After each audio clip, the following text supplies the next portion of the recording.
Hey everyone, it's Tanya, and I'm here today with Akua. She is an action and life coach, which I feel like is perfectly timed because we're headed into spring and, well, we need to get some planning done. So anyway, hi Akua. Hi, how you doing? How you doing? Great. So, okay, those of you that are new, I'll take you through the rundown. Basically, what happens today is we're going to toss it over to Akua. Akua is going to tell us a little bit about herself, and then we'll get a little bit into the 101s about life and action planning. And she'll actually tell us a little bit about her programs, which are called Getting Unstuck. You've heard a lot of books named with this sort of name and programs with this name. Well, she actually has life and action programs around this. She's going to tell us a little bit about what she does with them, some of the major principles, and then we'll talk a little bit about how to get in touch with Akua. Sound good? Sounds great. All right, Akua, take it away. Tell us a little bit about you. So I'm Akua. I'm actually from Cleveland, Ohio. My parents are from Ghana, so I'm a first generation Ghanaian American, and that is a big part of my story because growing up, we had to get a lot of ish done. Hard work was that was sort of that's just how life was, like we just grew up working hard and then harder and then harder and then harder. And so I've just been grown. I guess the word would be developed inside of a space of hard work and diligence. And I carry that out into my life. So as a coach, focusing on action coaching, grounded in self-love and self-care, and a bunch of other stuff. I have a nonprofit. So I'm like, there's a lot of different spaces that I move in. But for the purpose of this conversation, it's going to focus on me as an action coach, grounded in self-love. Oh, this is going to be exciting, especially because right where your story starts, it's the fact that you learned how to work hard. And that is something that especially people who follow this blog, and also people that I coach in my life are not strangers to. They know how to do hard work, but it's a question of how do you take that hard work and move it forward. But anyway, before we get all into that, action coaching, life coaching, that is such a loaded term. And so many people have different interpretations of what that means. Can you tell us what you mean by that? Yeah. So it's interesting. I usually don't say life coaching. I typically say action coaching because I think it's a distinct difference. And for me, what action coaching is providing people with the space to actually identify what they want, how they want to feel, and then I support them with creating a plan to make that happen. And also inside of the conversation, it's also about action is not just about taking a whole bunch of meaningless actions. It's about taking intentional action so that you can get intentional results. And what I've found is that when you balance it with self-care and self-love, you find that you're actually taking the action that's going to make the biggest difference. Like what I notice is a lot of us, we have like a long list of, I got to do this, right? And the intention is to fulfill on one particular goal, but they don't realize that you actually have to assess the actions that you're thinking you need to take. And the action that people usually don't take is being still and actually asking their spirit, what is it that I need to do right now? Because sometimes the answer is, you just need to be still, boo. That's the action you need to take, And so really, for me, I really support people with listening to, nurturing, and honoring their spirit. And when they do that, the actions actually emerge. There's no forcing inside of action when you actually want to get the results that you want. So that's my philosophy. Ooh, I kind of feel like you are brought to me at a very particular time in life because I've been hearing that message quite a lot about sitting still. In fact, in an interview I just did with author Carol Fraser Hainsworth, she also talked about, how she got to places in life and how she recommends people actually, find their own destiny. And one of the things she mentioned was listening. In fact, that's something I'm doing a lot right now, which, you do step A, you do step B, you go to grad school, you get this job. And then at a certain point, you just say, wait, I need to listen. What's the message? What does the universe or God or whatever you believe in have in store for me. And so Absolutely. very interesting to hear that you also have that, philosophy somewhat embedded in what you do. Yeah. So that said, took a look at your website, read through your materials, and you talk about getting unstuck. In fact, your programs are named like Get Unstuck programs. Can you tell us a little bit more about what that's all about? Yeah. Yeah. So one of the things, just a little rewind, I used to find myself being stuck. I think it's very easy to get stuck. It's it's a little more challenging to get unstuck. And a few years ago, I created a self-love challenge. It was about 5 years ago, 5 or 6 years ago. And one of the things that I had those who participated in the challenge do was I had them write a letter to themselves. And in this letter, they had to articulate the things that they knew to do when they were stuck. So for them to actually look at, okay, so usually when I'm not stuck, the things that I do that light me up, give me life, all of those things are X, Y, Z. And they had to start writing that in a letter. And then they closed the letter, they sealed it, and they wrote, "Open me when I'm stuck." And what I found is that when you open that, it actually helps you get unstuck. And what I realized is you are actually the answer to getting unstuck. You are. Why? Because you're the one that's stuck. And so it's not anything that I could particularly say to you or tell you. I can guide you. However, what you need to hear is a message from yourself. And so a lot of the programming that I do is centered around that. Again, it's about redirecting people back to themselves in their moments of being stuck, for them to actually feel like, well, what are you actually feeling? What do you actually want to do? And allowing them to articulate it and know that there's nothing wrong with it. You don't have to be, you don't have to feel bad if you say, I don't want to do anything right now. Then good, don't. Sit and do something tomorrow or in a week or whenever you're called to again, and really giving people permission. And so that said, I do have quite a few programs that function very differently. So one of my programs it used to be called the Unreasonable Action Marathon, but it's now called AIR. And that stands for the Action Intensive Retreat. And the purpose of AIR is really to create a space for people to come together to get stuff done. One of the things that I notice about people that are stuck is that they're stuck because they're by themselves. They're stuck because they're trying to figure things out by themselves, identify resources, work the resources by themselves. They don't have enough time. There's a laundry list of reasons why people don't get things done. And a lot of it is that they're not in community. And so AIR is an opportunity for people to be in community so that that idea of I'm stuck, I can't do anything. It's like if you have other energy in the space, other people that are also committed to fulfilling on their goals in the same space, and we're there for 10 hours, with the intention of fulfilling at least 7 actions, you're going to be compelled to get something done, even if it's one action. The fact that you have all that energy of other people in the space, you're like, oh my God, let me do it, hold on. And then you're getting encouraged by others. And it's a really beautiful experience.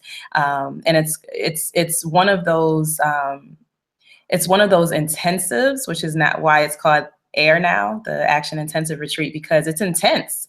It's like you are confronted. We go into a conversation about what is your goal? What do you want to accomplish? But then I also ask you, what are you fearful of?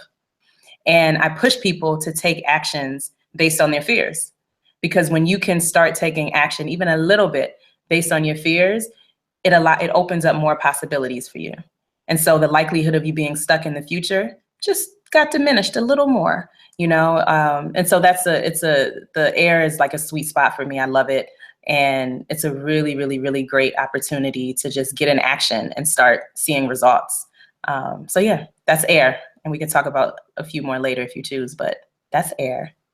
Great. I love it. What in a lot of your programs, I imagine there, in addition to self-love, in addition to being very action oriented, I imagine you have a lot of other principles or other tips that come out of there. If somebody's sort of just getting on this journey of about realizing, hey, I need to take my life to the next level, what are some tips for, starting to move in the right direction? Yeah, really, really great question. I love Danielle Laporte. I'm not sure if you're familiar with her, but she has a book called The Desire Map. And that book is amazing. And one of the biggest things that she talks about is how we set our goals. And how we set them is we usually start with I want to accomplish XYZ. I want to save $10,000.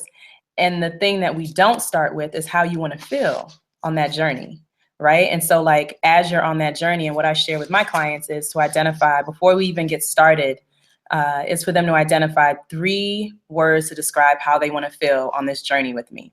And I have a program called Journey to Power.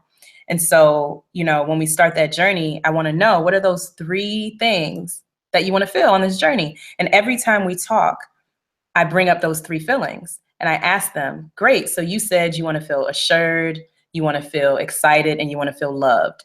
And I might say in our conversations, did you feel excited this week? Did you feel assured this week? Did you feel loved? Right? And really allowing yourself in every single moment to reflect on and acknowledge the way you said you want to feel, because it's not about the outcome of that $10,000. That's actually not what it's about. It is about, however, your way of being. And if you can be excited, if you can be loved, if you can be assured, regardless if you master that $10,000 or not, then we've already won. That's where the power is. The power is in the being, not in the doing.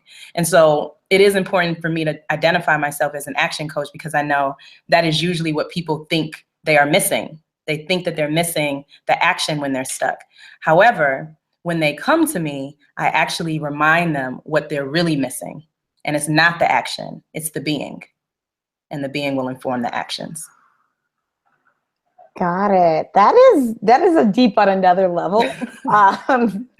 Okay, so you just mentioned some things to do. What about some things not to do? That's great. Some things not to do are, you can't be attached. You cannot be attached. Do not be attached. Whatever it is that you're set out to doing, don't be attached to the outcome. Just be committed to the journey. So don't be attached. Another thing is, don't compare yourself to other people. Your journey is very different from other people's journey, and it's supposed to be that way. You're unique, so do not compare yourself to other people. Another thing that I would say is, do not think that where you're at is not where you're supposed to be. Wherever you're at is exactly where you're supposed to be. And the more you resist, then the less opportunity you actually create for yourself. So the other thing not to do is to resist. Don't resist the process. Don't resist where you're at right now. If you were supposed to be anywhere else, you would be there, boo. So trust that you're right here, because right here is where you need to be, and it's preparing you for where you need to be next. But in the meantime, this is where you need to be. So don't resist where you're at right now. That's what I would say. I love that too, because there's so much also about like how resisting creates this mindset, like about not being positive. You're not, when you're resisting, you're repelling. And to some extent, even my parents say, like, you're just repelling people right now. You're sending all things away from you. Versus when you're in this whole state of like, yeah, you know what? Like, I may be last man on the totem pole, but I'm owning this. Yes. I love this experience. People are like, look at that guy over there. He's just loving it. Or even sometimes when you're just at a bar and you're just enjoying yourself, that cute guy or girl suddenly wants to talk to you, versus when you're like, I don't belong here. Right. Nobody wants to talk to you either. No one wants to talk to you. So, I mean, those are 2 very extreme situations, but I really do hear that in the sense of like, when you're in the moment, you really do end up attracting things. So I love it. Yes. You just said it on a way more elegant level than I could. All right. So perfect. So that said, getting to the point of saying, hey, I'm ready to make a change in life is huge. Also getting to the point of being able to say, hey, I want someone, I need a life, or I need an action, or I need a career coach, is also somewhat huge and kind of intimidating. What should people be looking for when they're, going to your website and maybe talking to you or talking to another coach? What are some things to look for? Yeah, that's a really great question, because I think a lot of times it's trial and error if you're not familiar with how to identify the right coach for you. And so what I would say is, first, you definitely want to talk to the person, because I think Every relationship is an energy exchange. And so if you're not energetically feeling that person, you know, and you might feel guarded, or you might feel like, I don't know, like my throat closes up when I talk to that person. Like there's physical reactions that your body gives off when you interact with people. It's regardless if it's a coach, regardless if it's someone down the block, like you get physical sensations sometimes that indicate, okay, I don't feel safe here, or something doesn't feel right. You want to trust those signs, right? Even if you're not able to identify what it is, trust it. And if you're not sure, you know, check in with yourself, meditate on it, but definitely fill out the energy of the person that you're going to be spending time with, because you want to feel comfortable. You want to make sure that you're going to be open with that person, because if you're not going to be open, what's the point of having a coach? The purpose of a coach is to support you with getting to the results that you say that you want. So definitely that, feeling the energy. I would also say hiring a coach, working with a coach, you need to be ready. I know that for me in particular, I am most committed to creating spaces and opportunities for people that are ready. And it doesn't mean that there's a spectrum of readiness, right? And so readiness means you, similar to what you just said, like you're ready to make a change and you're willing to do something about it. You're willing to make an investment in yourself. You're willing to make sure you come to the cause prepared. Like there's a real willingness on your part to move forward in that area of your life that you say you want to move forward in. When you're looking, the other thing I would say is don't lie to yourself either. If you're not ready, it's okay. You know, like if you've been talking about the same thing over and over and over again, year after year after year after year, and you're still finding yourself not ready to like make that full out investment, that full commitment yet, that's okay. Because when you're ready, you'll be ready. You know, so also don't beat yourself up. Don't beat yourself up if, you know, it's that same narrative over the past 5 years or 3 years and you still haven't done anything. That's okay. Just keep asking for space within your heart to become a little more ready every single day. Make me a little more ready every single day. A little more ready, a little more ready, a little more ready. And then you'll find yourself being ready. So, question about that time when you're just not ready. What are great ways for people to make themselves a little bit more ready versus moving backwards? I have some thoughts of my own, but like want to hear what you think. I want to hear yours. All right, I'll jump in there real quick. I think there's it's amazingly important to keep positive and goal-oriented people in your life, or at least talk to people in your life who like about topics they can be positive and goal-oriented about. Because if they're not in a good space, maybe you can lift them up, but they definitely can't lift you up. You are just going to have a pity party. Pity parties are fun, but as long as like at the end of them you're sober and you're ready to take things on. So like I definitely have recognized that in myself and in others. And I make sure that I talk to them only about things that I can really be uplifting about. Otherwise, I just recognize that I'm just supposed to be the sympathetic ear, and I don't provide advice if I can't be positive and goal oriented. That's really good. That's really great. I agree with that. You know, I think that one of the things that I commit to and that I do regularly is I have cleanses, and sometimes, so a lot of my cleanses are like food, like starches, things that make me feel heavy. So that's like one way to also, because people also make you feel heavy. So I feel you on that in terms of like energetically, like be around people that are goal oriented, got things going on, talking about positive things. It's really about feeding yourself with everything positive. And so that means feeding yourself with positive food. That means with healthy food, high vibrational foods, not the foods that are empty calories, like a whole bunch of donuts, a whole bunch of bagels. You know, it's like that's not feeding you. That's actually making you more and more numb. And so you want to start taking things in that give you life. So the same thing with people, the same thing with food, the same things with what you listen to. Like you will rarely see me watching like ratchet television shows or like, because I'm very clear that my vessel, there's a lot of memory.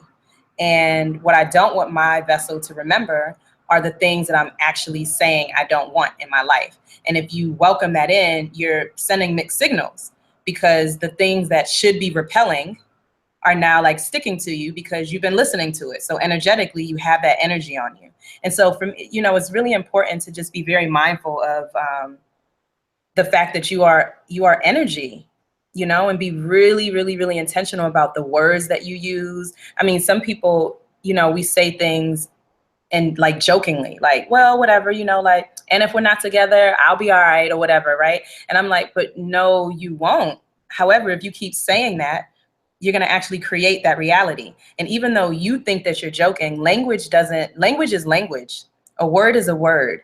You know, when you put something out to the universe, they can't dictate between what is a joke and what is reality, you know? And so it's just being really, really intentional and mindful of what you're putting in and also what you're expressing outwardly as you're in the middle and determining whether you're ready or not. Bravo, encore. Where were you about 3 or 4 years ago when I needed all of that?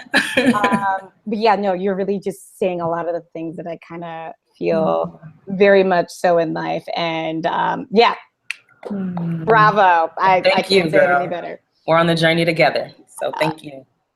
So we have just a few moments left. I wanted to know if, you know, do you have any last words to say? So I said it a little earlier, but I'll say it again. This is my mantra. You are literally put on this earth to listen to, nurture, and honor your spirit.